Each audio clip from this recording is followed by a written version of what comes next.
Hello everyone, my name is Zeba Naaz and आप सभी का मेरे चैनल कॉमर्स एडु क्लब में बहुत-बहुत स्वागत है। आज मैं फिर से आपको इंटरमीडिएट एग्जामिनेशन 2022 का मॉडल सेट करवाऊँगी, जो कि बिज़नेस स्टडीज़ है। इससे पहले मैं क्वेश्चन नंबर 1 टू 40 करवा चुकी हूँ बिज़नेस स्टडीज़ का। आगे के 41 से लेके 100 तक मैं आज कंप्लीट करवाऊँगी और इसके साथ-साथ मैं आपको एग्ज़ाम्स के टिप्स भी दूँगी, जो आपके लिए बहुत बेनिफिशियल होने वाले हैं। तो हम लोग शुरू करते हैं आज का सेशन। क्वेश्चन नंबर 41 क्या है? 41 क्या है कि the motivation theory which classify the needs in hierarchical order is developed by option A Fred Luthans, option B Scott, option C Maslow and option C Peter F Drucker ही होगा। तो इसका answer क्या है? इसका आंसर है option number C Maslow. Maslow क्यों है? क्योंकि हम लोग इसको याद ही रखते हैं, ये जो थ्योरी ऑफ मोटिवेशन आता है ना, मार्शलो थ्योरी ऑफ मोटिवेशन के नाम से ही जाना जाता है। तो इसका आंसर हो जाएगा मार्शलो। अब हम लोग क्वेश्चन नंबर 42 देखते हैं। Which of the following is a financial incentive? Option A promotion, option B stock incentive, option C job security and option D employ participation. जिसका ए, सी और डी ये तीनों क्या है? सर्विसेज है। इसमें कोई मॉनेटरी बेनिफिट नहीं मिलने वाला, स्टॉक इंसेंटिव में मिलेगा। अब स्टॉक इंसेंटिव को समझते हैं क्या होता है। किसी इन्वेस्टर्स के पास जब एक से ज़्यादा कंपनी के शेयर्स होते हैं तो वो स्टॉक कहलाता है, तो उस पे मॉनेटरी बेनिफिट मिलता है लोगों को, उसको डिविडेंड के फॉर्म में कंपनी पे करती है। तो इसका आंसर हो जाएगा option number B. Question number 43 देखते हैं। Which of the following is not an element of communication process? Generally क्या होता है ना, मैसेज जो कम्युनिकेशन प्रोसेस का जो एलिमेंट्स होते हैं वो क्या होते हैं? सेंडर हो गए, मैसेज हो गए, इनकोडर हो गए, मीडियम हो गए, चैनल हो गए, डिकोडर हो गए, फीडबैक हो गए। और डिफरेंट डिफरेंट स्कॉलर्स के अकॉर्डिंग डिफरेंट डिफरेंट एलिमेंट्स होते हैं, बट जनरली यही होते हैं। और इसका आंसर बिल्कुल लॉजिकल है। कम्युनिकेशन खुद अपना एलिमेंट कैसे हो सकता है? तो इसका आंसर हो जाएगा ऑप्शन नंबर बी। आगे देखते हैं question number 44। Status difference come under which type of communication? Option A semantic barrier, option B organizational barrier, option C barrier as listening and option D psychological barrier। semantic barrier क्या होता है? तो understanding problem होता है। और organizational barrier क्या होता है? तो organization में आता है पोजीशन बैरियर। ठीक है, ये स्टेटस डिफरेंस जो है ना वो ऑर्गेनाइजेशन में बैरियर में आता है। ये स्टेटस जो डिनोट कर रहा है पोजीशन से, एक मैनेजर और एक एम्प्लॉय, दोनों का रिलेशन अलग अलग हो, दोनों का पोजीशन अलग अलग होता है। तो यहीं पे organisation barrier, status difference organisation barrier में होता है। अब देखते हैं question number 45। The software company promoted by Narayana Murthy is, इसका ऑब्वियसली इसका आंसर इन्फोसिस होगा, ये सबको पता है। क्वेश्चन नंबर 46 देख लेते हैं। The highest level need in the need hierarchy of Maslow is? Option A safety need, option B belongingness need, option C self actualisation need and option D prestige need. तो इसका answer होगा option C self actualisation need. First होता है esteem need, second होता है affiliation belonging need, third होता है and safety need, उसके बाद आता है बेसिक साइकोलॉजिकल। आंसर हो जाएगा A, option A self actualisation need. Question number 47 देख लेते हैं। Controlling is necessary? Controlling is necessary for small enterprise, for medium enterprise, for large enterprise और फॉर ऑल द अबव? तो इसका आंसर हो जाएगा for all the above. Controlling हर किसी के लिए ज़रूरी है। जो स्मॉल एंटरप्राइज होता है वो अपने अकॉर्डिंग ही ज़्यादा महंगा कंट्रोल सिस्टम हायर नहीं कर सकता, तो वो स्मॉल करता है, चीप करता है, लेकिन सब ज़रूरत सबको होती है। तो क्वेश्चन नंबर 48 देख लेते हैं। Control activities, option A costly, option B cheap, option C non economic and option D none of these. तो इसका आंसर ऑब्वियसली कॉस्टली होगा। ये एक लिमिटेशन भी है कंट्रोलिंग एक्टिविटी का कि it's very time consuming and require a lot of effort and cost also. इसका आंसर 48 का ए हो जाएगा। 49 देख लेते हैं। Management audit is a technique to keep a check on whose performance? Option A company, option B management of the company, option C share holders, option D customers. तो management audit क्या होता है? Examination of books of account. Management audit क्या होता है? Management का क्या मतलब होता है कि मैनेजिंग मेन टैक्टफुली। तो इसके अगर एग्जामिनेशन हो रहा है तो इसका मतलब क्या होगा कि मैनेजमेंट ऑफ द कंपनी का एग्जामिनेशन होगा। तो किसका परफॉर्मेंस चेक होना है? तो मैनेजमेंट ऑफ द कंपनी का। इसमें कंफ्यूज नहीं होंगे, इसका आंसर कंपनी बिल्कुल नहीं होगा। ये नॉर्मल ऑडिट की नहीं है, मैनेजमेंट ऑडिट की बात हो रही है। क्वेश्चन नंबर, अब देखते हैं क्वेश्चन नंबर 50। तो इसका क्वेश्चन है कि which of the following is not applicable to corrective action? ये क्वेश्चन अगर आप देखें तो गौर से, तो आपको लगेगा कि ये क्वेश्चन जो है वो कंट्रोलिंग का है, और ये जो ऑप्शंस हैं ये रिस्पॉन्सिबिलिटी सेंटर्स के ऑप्शंस हैं। तो इसके ये आपको बुक में मिल जाएंगे। इसका ऑप्शंस है investment centre, B endocentric centre, option C profit centre, option D cost centre. तो investment, profit and cost centre ये तीनों होते हैं। एक और होता है रेवेन्यू सेंटर। एंडोसेंट्रिक सेंटर नहीं होता। एंडो जो टर्म है वो मेल को डिनोट करता है। तो इसमें इसका मतलब ये होता है ना कि जो फीमेल्स को अवॉइड करना और मेल सारे डिसीजन लेंगे, मेल को सेंटर में होना है। तो ये यही सब इसका डिटेलिंग होता है एंडोसेंट्रिक सेंटर का। क्वेश्चन नंबर 51 देख लेते हैं कि budgetary control requires the preparation of? Obviously budgetary control क्या रिक्वायर करेगा? बजट रिक्वायर करेगा जाएगा। आंसर हो जाएगा बी। क्वेश्चन नंबर 52 देखते हैं। Determinants of bonus decision are? क्या क्या डिटर्मिनेंट्स है, क्या क्या फैक्टर्स है जो बोनस डिसीजन को इफेक्ट करते हैं कि एक एम्प्लॉय को बोनस मिलना है या नहीं। अमाउंट ऑफ प्रॉफिट, कंपनी के पास कितना प्रॉफिट है वो, liquidity of funds, obviously age of the company भी। तो इसके आंसर सारे हो जाएंगे। ये तीनों ही ज़रूरी है, ठीक है। इसके आंसर सारे हो जाएंगे, ऑल ऑफ दीज। नंबर 53 देख लेते हैं। Current assets are those assets which get converted into cash. हमेशा हम लोग वो इसको याद रखेंगे ऐसे कि जो करंट एसेट्स होता है वो 1 ईयर के लेस के पीरियड के लिए होता है, जो फिक्स एसेट होता है जो 1 ईयर के ज़्यादा के पीरियड के लिए होता है। तो इसका आंसर आपको कंफ्यूज ना करना है, इसको पूरा पढ़ना है। इसमें विदिन 6 मंथ अगर कोई लोग मार सकते हैं टिक, तो इसका आंसर विदिन 1 ईयर होगा। ऑप्शन बी इसका राइट आंसर है, ठीक है।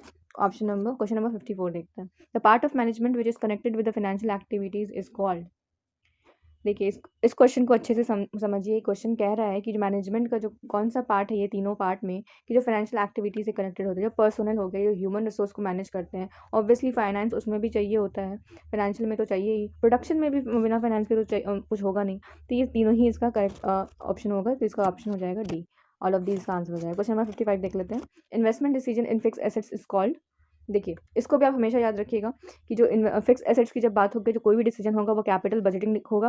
और अगर करंट एसेट्स की बात हो रही है, investment decision in current assets, तो उसका आंसर हो जाएगा वर्किंग कैपिटल। तो इसका आंसर है, इसमें फिक्स एसेट की बात हो रही है तो इसका आंसर हो जाएगा कैपिटल बजटिंग डिसीजन, यानी option number B. Question number 56 देख लेते हैं। क्वेश्चन नंबर 56 है, stock exchange protect the interest of. Stock exchange क्या होता है पहले ये समझिए।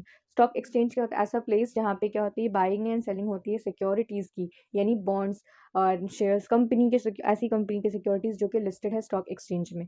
तो इसमें stock exchange protect the interest of investors, इसका आंसर ए हो जाएगा, क्योंकि इन्वेस्ट इसीलिए बना ही है कि जो इन्वेस्टर्स के इंटरेस्ट को वो प्रोटेक्ट कर सके स्टॉक एक्सचेंज, ठीक है।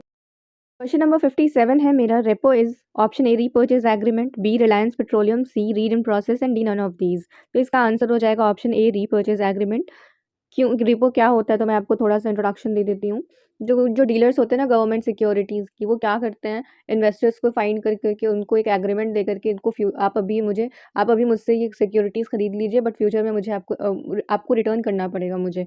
उससे क्या होगा कि जब फ्यूचर में कभी प्राइस बढ़ गया उस सिक्योरिटीज़ का, तो वापस ये डीलर वो खरीद लेंगे, बाई बैक कर लेंगे। तो ये एक एग्रीमेंट होता है रेपो। आई होप आपको उसको समझ आया होगा। क्वेश्चन नंबर 58 देख लीजिए। Financial management is art, science and option C art and science and option D none of these. तो अगर इस टाइप का कोई भी क्वेश्चन है तो आप मैनेजमेंट का अगर कोई भी अदर फंक्शन दिया रहे तो सिंपली आप मैनेजमेंट का फंक्शन देखेंगे और उससे रिलेटेड बाकी अदर ऑप्शन में टिक कर देंगे। ये आर्ट एंड साइंस दोनों होता है, ठीक है। क्वेश्चन नंबर 59 देखिए। The main function of financial management are, option A financial planning, B procurement of funds, C allocation of net profit and all of these. तो इसका आंसर ऑल ऑफ दीज होगा। Financial management is all about acquisition of fund, ठीक है, कहाँ से acquire करना है, then utilise कहाँ करना है उस फंड्स को, and then allocation of profit, ठीक है, प्रॉफिट को कहाँ एलोकेट करना है। तो ये ऑल ऑफ दिस का आंसर हो जाएगा। क्वेश्चन नंबर 60 क्या है कि traditional approach of financial management was discarded during, option A 1910 to 1920, 1920 से 30 और 1930 से 40, या ऑप्शन डी 1940 से 50। तो इसका आंसर है 1930 से 40, option number C. Question number 61 देख लेते हैं। Financial manager takes decision as to finance, investment, option C dividend, option D all the above. तो 61 का आंसर क्या होगा? जो फाइनेंशियल मैनेजर हैं वो डिसीजन लेते हैं, तो वो मनी का भी लेते हैं, इन्वेस्टमेंट भी लेते हैं, डिविडेंड, सारे मनी से रिलेटेड डिसीजन वो लेते हैं। इसका आंसर हो जाएगा all of the above. Question number 62 देख लेते हैं। Modern approach of financial management is, जैसा कि मैंने आपको बताया कि procurement of fund, utilisation of fund and allocation of profit. तो इसका आंसर हो जाएगा 62 का सी। क्वेश्चन नंबर हम लोग 63 देख लेते हैं कि characteristics of the sound financial planning are economy, simplicity, C rigid and option D A and B both. तो इसका आंसर क्या हो जाएगा 63 का? तो इसका answer A and B both होगा, क्योंकि इकोनॉमी होता है, उसमें इकोनॉमी मनी से रिलेटेड होता है, सिंप्लिसिटी भी होता है, लेकिन रिजिडिटी किसको कहते हैं? जो कि सिचुएशन के अकॉर्डिंग अपने आप को चेंज ना कर सके, वो कहलाता है रिजिडिटी। तो रिजिडिटी नहीं होता है, तो इसका ऑप्शन हो जाएगा, आंसर हो जाएगा डी। क्वेश्चन नंबर 64 है capital structure include, option A share capital, B deposit from public, C preference share and D debentures. तो पहले मैं बता दूं, जो कैपिटल स्ट्रक्चर होता है वो कंबाइंड होता है जनरली दो कैपिटल का, एक ऑनर्ड कैपिटल, एक बोरोड कैपिटल। ऑनर्ड में आपका आ गया shares capital and preference share, जो कि यहाँ पे मेंशन है, deposit from public and debenture, ये दोनों जो है वो बोरोड कैपिटल है, यानी ये चारों ही इंक्लूड करते हैं। तो ये क्वेश्चन गलत हो गया। क्वेश्चन नंबर 65 देख लेते हैं कि net working capital is equal to, it's a very easy question, it is current assets minus current liabilities, this one. Question number 66 देखेंगे। Money market deals in money market किस में डील करता है, तो शॉर्ट टर्म में deal करता है। Capital market किस में डील करता है, तो लॉन्ग टर्म में करता है। इसको आपको याद रखना है, ठीक है। क्वेश्चन नंबर 67 देख लेते हैं। Creates liquidity what. Organised market कैसा मार्केट होता है, जहाँ रूल्स एंड रेगुलेशंस होते हैं। अनऑर्गेनाइज्ड जहाँ पे कोई रूल्स एंड रेगुलेशंस नहीं होते। प्राइमरी मार्केट जो क्या करती है, इनिशियल पब्लिक ऑफरिंग के थ्रू न्यू शेयर को इशू करती है, बॉन्ड्स को इशू करती है। सेकेंडरी मार्केट ये सारे काम करती है। तो क्रिएट्स लिक्विडिटी कौन करेगा, सेकेंडरी मार्केट, ठीक है। यहाँ पे सब कुछ होता है। क्वेश्चन नंबर 68 देखते हैं। Stock exchange do not protect the interest of. जो स्टॉक एक्सचेंज में जनरली होता क्या है, मैं आपको बता दूं कि यहाँ पे buying and selling of listed securities होती है। लिस्टेड कंपनीज की जो सिक्योरिटीज़ हैं उनकी बाइंग एंड सेलिंग होती है। सिक्योरिटीज़ क्या हो गई, जो डिवेंचर, बॉन्ड्स, शेयर्स, ठीक है। तो इन सब की डीलिंग होती है। तो ये जनरली बना इसलिए होता है कि इन्वेस्टर्स को प्रोटेक्ट कर सके। इसमें गवर्नमेंट का कोई रोल प्ले नहीं होता। तो इसका आंसर हो जाएगा ऑप्शन सी, ठीक है। क्वेश्चन नंबर 69 देख लेते हैं। लीगली सेबी वो स्टैब्लिश्ड इन। तो मैं आपको बता दूं कि 1988 में ये सेबी आ चुकी थी, ठीक है। एस्टैब्लिशमेंट उसका हो चुका था, बट उसके पास लीगली इस्टेब्लिश नहीं हुई थी, यानी उसके पास स्टैट्यूटरी पास नहीं आया थे, वो एक्ट नहीं बना था। एक्ट कब बना था, तो 30 जनवरी 1992। इसका आंसर हो जाएगा option number C. Question number 70 देख लेते हैं। New issued shares are dealt in. Option A secondary market, B primary, C secondary and primary market, both none of these. तो मैंने आपको अभी बताया कि इनिशियल पब्लिक ऑफरिंग के थ्रू क्या किया जाता है, न्यू शेयर्स न्यू इशू किया जाता है, शेयर्स को, बॉन्ड्स को। तो इसका आंसर हो जाएगा new shares are dealt in primary market. Question number 71 देख लेते हैं। Capital market deals in, as I said, capital market long term के लिए होता है और मनी मार्केट शॉर्ट टर्म के लिए होता है। इसका आंसर हो जाएगा बी। क्वेश्चन नंबर 72 देख लेते हैं। Regional office of SEBI situated in. Option A Delhi, B Kolkata, option C Chennai and all these three places, है ना। तो 72 का आंसर हो जाएगा all these three places, this one. Question number G, answer sorry option number D. 73 हो गया। Number of stock exchange in 2004 was. तो generally क्या है, जो स्टॉक एक्सचेंज है वो क्या है, मैं आपको बता चुकी हूँ। 2004 में कितना था ना, 2004 में था वो 24, और 2008, after 2008 till now it is 23। एक स्टॉक एक्सचेंज को कंपनी बिकॉज ऑफ करप्शन उसको बैन कर दिया गया था। क्वेश्चन नंबर 74 देख लेते हैं। For stock exchange the services of SEBI is. Voluntary मतलब करो मत करो, नेसेसरी मतलब नीड्स के अकॉर्डिंग, अननेसेसरी बिल्कुल मत करो, बेकार है। कंपलसरी मतलब जहाँ पे रूल्स एंड रेगुलेशंस आ गए, मैंडेटरी आपको करना ही पड़ेगा। तो इसका आंसर कंपलसरी होगा। क्वेश्चन नंबर 75 देख लेते हैं। The foremost stock exchange in the world was established in London, ठीक है। इसका आंसर हो जाएगा बी। क्वेश्चन नंबर 76 देख लेते हैं। Advertisement deemed as wastage, investment, luxury, none of these. Advertisement क्यों करते हैं, वेस्टेज के लिए तो नहीं किया जाता है। तो इसका मोटिव होता है इन्वेस्टमेंट, क्योंकि उसको फ्यूचर बेनिफिट मिल जाएगा। क्वेश्चन नंबर 77 देख लेते हैं। Marketing includes purchase, sales, warehousing, all the above. Purchase sales तो आपको पता होगा, वे हाउसिंग में अपने वीडियो में भी एक्सप्लेन कर चुकी हूँ, पर फिर भी मैं बता देती हूँ। वे हाउसिंग क्या होता है, जहाँ पे फिनिश गुड्स को रखा जाता है ताकि टाइम यूटिलिटी क्रिएट किया जा सके, और जब कस्टमर को डिमांड हो तो वो उसको प्रोडक्ट को उसके थ्रू उसके तक पहुँचा सके, जो मैन्युफैक्चरर होते हैं वो लोग पहुँचा सके, ठीक है। तो इसका आंसर डी हो जाएगा। 78 देख लेते हैं। Which the following is not the product. देखिए रेफ्रिजरेटर, ओल्ड स्टेच्यूज, शूज़, ये सारे प्रोडक्ट बने हैं ना, तो इसका आंसर हो जाएगा ए, रॉ मटेरियल। क्वेश्चन 79 देखेंगे। Essential for good brands are short name, easy to remember, attractive design, all the above. जी हाँ, यही होता है एसेंशियल्स भी, ये तीनों ही होते हैं। तो इसका आंसर डी हो जाएगा। क्वेश्चन नंबर 8 देख लेते हैं, सॉरी 80 देख लेते हैं। Which of the following not sales promotional tool.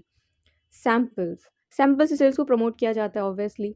Price and pack, उससे भी सेल्स का प्रमोशन होता है। कूपन, कूपन मिलने पर भी लोग अट्रैक्ट होते हैं। वारंटी, लोग वारंटी से तो प्रोडक्ट्स नहीं खरीदते, पहले प्रोडक्ट्स खरीदते हैं उसके बाद वारंटी देखते हैं। तो इसका आंसर वारंटी होगा, ठीक है। 81 देख लेते हैं। Costliest means of advertising. Advertising, personal selling, sales promotion, public relations. ये जो पर्सनल सेलिंग है ना, उसमें सबसे ज़्यादा पैसा लगता है, सबसे कॉस्टली भी होता है, टाइम कंज्यूमिंग भी। तो जा करके लोगों के पास अपने प्रोडक्ट को सेल करना, it's not an easy job, ठीक है। इसका आंसर हो जाएगा बी। क्वेश्चन नंबर 82 देख लेते हैं। Media of advertising. Medium of advertising क्या है, सैम्पल्स, ये कोई मीडियम तो नहीं है। प्रीमियम, ये भी मीडियम नहीं है। प्रीमियम क्या होता है पता है, तो कुछ लोग मनी दे करके उसका एक्स्ट्रा बेनिफिट उठाते हैं ना, सर्च चार्ज के ऊपर से एक्स्ट्रा चार्ज लगता है, वो हो जाता है प्रीमियम। डिमॉन्स्ट्रेशन, दिखाने से। कैलेंडर इसका आंसर होगा, कैलेंडर एंड डायरी। तो इसका आंसर हो जाएगा सी। क्वेश्चन नंबर 83 देखते हैं। The factors affecting the product mix are marketing, obviously, product and other products जो भी हैं वो भी प्रोडक्ट मिक्स को इफेक्ट करते हैं। एंड फाइनेंशियल, मनी भी इफेक्ट करती है। तो इसका आंसर डी हो जाएगा। Question number 84। Maximum white scope is of सबसे ज़्यादा स्कोप किसका है? ब्रांड का है, लेबलिंग का है, पैकेजिंग का है, ट्रेडमार्क का है। तो ब्रांड का तो लोग ब्रांड से ना बहुत क्या बोले, उन लोगों को पुराना लगाव होता है कि ये ब्रांड मेरा है तो मैं इसी ब्रांड का प्रोडक्ट यूज़ करता हूँ या करती हूँ। लेकिन यहाँ पे इसका आंसर पैकेजिंग होगा। क्यों? क्योंकि पैकेजिंग अच्छी हो ना, तो उसका ब्रांड का इम्पैक्ट और ज़्यादा अच्छा पड़ता है। आप इसको नेट पे सर्च कर लीजिएगा, मैं कोई भी इर्रेलेवेंट आंसर्स नहीं बता रही, इसका आंसर पैकेजिंग ही होगा। ठीक है? क्वेश्चन नंबर 85 क्या कहते हैं? Consumer rights under consumer protection act are option A 6, 7, 8, 9 कौन सा है? तो इसका आंसर हो जाएगा 6। कौन-कौन से हैं? तो रिवाइज़ कर लेते हैं। Right to safety, right to be informed, right to choose, right to be heard, right to seek redressal यानी अपने नुकसान का भुगतान जो है वो उसको माँगने का right, right to consumer education. तो इसका आंसर हो जाएगा ए। क्वेश्चन नंबर 86 देख लेते हैं। Consumer Protection Act was passed in option A 1886, option B 1986, C 1996 and D none of these। तो इसका आंसर हो जाएगा ऑप्शन बी 1986। क्वेश्चन नंबर 87 देख लेते हैं। Consumer court under consumer protection act means, तो ये जो 3 टायर, जनरली 3 टायर की बात कर रहा है, जिसमें आता है district court, district forum, state commission, national commission. तो इसका आंसर हो जाएगा 87 का डी। 88 देख लेते हैं। The maximum age of the member of National Commission may be confirm 65 years। ठीक है, इसका आंसर हो जाएगा 65 years बी। क्वेश्चन नंबर 89 देख लेते हैं। The machinery for the settlement of a consumer disputes are option A 1 tier, B 3 tier, 2 tier and none of these. इसका answer होगा 3 टायर। कौन सा है? District forum, then state commission and national commission. ठीक है, क्वेश्चन नंबर 90 देख लेते हैं। Consumer protection act is effective in India with the effect from. इसका आंसर हो जाएगा 15 अप्रैल 1986, 1987, 1988। तो इसका आंसर बी है। 90 का आंसर है बी, 15 अप्रैल 1987। क्वेश्चन नंबर 91 देख लेते हैं। Under the consumer protection act complainant means option A consumer, state government, C central government, all the above. Complainant मतलब जिनके साथ जुल्म होता है ना, जो विक्टिम होते हैं, उसके उनके आगे ई लग जाता है। तो यहाँ पे कंज्यूमर है कंप्लेंटी। जैसे होता है ना ट्रेनर, ट्रेनी, जो ट्रेनिंग ले रहे हैं वो ट्रेनी कहलाते हैं, उसी तरीके से कंप्लेंटी होता है। क्वेश्चन नंबर 92 देख लेते हैं। The disputes come under consumer protection act are disputes in relation of the shares of the company, no। disputes of penal nature, नहीं ये भी नहीं होता है। dispute in relation to the sales and defective goods by the sellers, इसी के लिए तो बना है ना, राइट्स को एक्सप्लॉइट ना, कंज्यूमर राइट्स को एक्सप्लॉइट ना हो कंज्यूमर के राइट्स, इसलिए वो बना है। क्वेश्चन नंबर 93 देख लेते हैं। Which the following is not a characteristic of entrepreneurship. Entrepreneurship पता है क्या होता है? इसको तो पूरा चैप्टर है, आपको पता होगा, लेकिन मैं फिर भी बता देती हूँ। एंटरप्रेन्योरशिप क्या होता है कि जो लोग बिजनेसेस जो कंट्रोल करते हैं ना, जिनके पास बिजनेसेस होता है, जो बिजनेस स्टैब्लिश करते हैं, वो एंटरप्रेन्योर कहलाते हैं। तो एंटरप्रेन्योरशिप का नेचर क्या क्या है? Risk taking, innovation, creative activity, managerial training. तो 93 का आंसर हो जाएगा आपका option number D, managerial training. ये कैरेक्टरिस्टिक्स नहीं है। मैनेजरियल ट्रेनिंग क्यों प्रोवाइड करेगा ये? क्वेश्चन नंबर 94 देखिए। Entrepreneur development institute of India situation in Ahmedabad, Mumbai, new Delhi, Chennai. इसका आंसर हो जाएगा option number A, Ahmedabad. Question number 95 देख लेते हैं। Entrepreneur development institute of India was established by Maharashtra government, Gujarat government and MP government. MP government इसका answer हो जाएगा, सॉरी इसका आंसर गवर्नमेंट है, option number C. Question number 96 देख लेते हैं। In India entrepreneur development programme has been successful, unsuccessful, need of improvement, none of these. India जो है ना हमारी, वो डेवलपिंग कंट्री है, तो उसमें कुछ भी प्रॉपर डेवलपमेंट शायद ही कुछ हो, तो इसमें भी नीड्स ऑफ इम्प्रूवमेंट इसका आंसर हो जाएगा। मैं फिर से कह रही हूँ, मैं ऐसा नहीं, मैं अपने मन से बता रही हूँ, आप नेट पे सर्च कर लीजिए बहुत सारे आंसर, मैं कुछ भी अपने मन से नहीं बताई हूँ। ठीक है, सबके पीछे एक लॉजिक है। क्वेश्चन नंबर 97 देख लेते हैं। What is the outcome of entrepreneurship called? Outcome of entrepreneurship enterprise होगा क्या? बिजनेस का आउटकम एंटरप्रेन्योर होगा, एंटरप्रेन्योरशिप होगा, एंटरप्राइज होगा, एंटरप्रेन्योरशिप क्या होगा? इसका आंसर एंटरप्रेन्योरशिप ही होगा। 98 देख लेते हैं। For whom entrepreneurship provide employment opportunities? For entrepreneur, for suppliers, for middleman. 98 का आंसर हो जाएगा डी, सभी के लिए अपॉर्चुनिटीज एम्प्लॉयमेंट का प्रोवाइड करती है। कोई भी बिजनेस सभी के लिए तो करती है। 99 देख लेते हैं। Which of the following cannot file a complaint? A consumer association that has not been recognized, central government or state government। कौन जो है वो कंप्लेन फाइल नहीं कर सकते, यानी किसी कंज्यूमर का कंप्लेन नहीं सुन सकता, नहीं उसको लिख सकता है एफआईआर, तो वो कौन है? तो ये है consumer association that has not been recognised. वो लोग नहीं कर सकते ना, वो लोग रिकॉग्नाइज नहीं है। क्वेश्चन नंबर 100 देख लेते हैं। Which of the following is not the part of 3 tier grievance redressal machinery. तो ऑप्शन ए है international commission, B national C station and option D district forum. तो इसका आंसर हो जाएगा, यहाँ पे 3 टायर की बात हुई है तो 3 में आ गया नेशनल, स्टेट एंड डिस्ट्रिक्ट। तो इसमें इंटरनेशनल कमीशन नहीं होगा, इसका आंसर हो गया ए। तो इसी के साथ मेरा आज का ये जो मॉडल टेस्ट है बिजनेस स्टडीज़ का, जो कि बिहार बोर्ड से है, वो कंप्लीट होता है। और मैं जैसा कि मैंने आपको बताया था कि मैं आपको कुछ टिप्स देने वाली हूँ एग्ज़ाम्स के। तो पहला टिप यही है कि एग्ज़ाम में आप लोग अगर सोचते हैं, आपकी ये मिथ है कि जो जैसा बुक्स में लिखा है वैसे आंसर्स लिखो, या फिर जैसे टीचर्स ने बताया अगर वैसा आंसर्स लिखो तो बहुत अच्छे मार्क्स मिलते हैं, टू द पॉइंट लिखो। तो ऐसा बिल्कुल नहीं है। आप बस पॉइंट्स याद कीजिएगा, उसकी डीलिंग पे टाइम वेस्ट बिल्कुल मत कीजिएगा। आप उसको समझिए और आप उसको खुद से लिखिए, आपको बहुत टाइम बचने वाला है। दूसरी टिप ये है कि नेचर, फीचर, कैरेक्टरिस्टिक्स एक ही होते हैं, उसमें कन्फ्यूज़ नहीं होना है। तीसरी टिप्स ये है कि आप अगर इम्पोर्टेंस पढ़ के जाते हैं और ऑब्जेक्टिव आ जाता है, या ऑब्जेक्टिव पढ़ के जाते हैं तो इम्पोर्टेंस आ जाता है, तो आपको क्या करना है? अगर इम्पोर्टेंस पढ़ के जाते हैं और ऑब्जेक्टिव आता है, तो ऑब्जेक्टिव में सिर्फ आपको इम्पोर्टेंस में आप 2 लगा दीजिए, ऑब्जेक्टिव बन जाएगा, और ऑब्जेक्टिव से आप 2 हटा दीजिए तो वो इम्पोर्टेंस बन जाएगा। आपको एग्जाम्पल के थ्रू मैं समझा देती हूँ कि सपोज़ मैनेजमेंट का ऑब्जेक्टिव क्या है? To achieve group goals, to achieve goals of the organisation, ठीक है? टू अचीव द गोल्स हो गया। अब इम्पोर्टेंस अगर मैं उसको इम्पोर्टेंस बना दूँ, तो मैं सिर्फ हटा दूँगी 2 को। अचीव गोल्स ऑफ ऑर्गेनाइजेशन, ये इंपॉर्टेंस है उसका मैनेजमेंट का। तो आपको ऐसे ही करना है, आपको एग्ज़ाम्स में क्वेश्चन स्किप बिल्कुल नहीं करना है। और मैं उम्मीद करूँगी कि आपके एग्ज़ाम बहुत अच्छे जाएँ। और अगर आपको इसमें से कोई भी ऐसा पॉइंट है, कोई भी ऐसा टॉपिक है जो आपको नहीं समझ आया हो, या जिससे जिससे रिलेटेड आप प्रॉपर एक्सप्लेनेशन चाहते हैं, तो मैं कोशिश करूँगी कि जो मैं डेली 3 बजे शॉर्ट्स डालती हूँ, तो वो उस पे मैं आपको जो टॉपिक आप लोग बताएँगे, मैं उस पे शॉर्ट्स बना दूँगी आपके एग्ज़ाम से पहले। तो उम्मीद करती हूँ आपको वीडियो पसंद आया होगा। तो please don't forget to like, subscribe and share, and thanks for watching.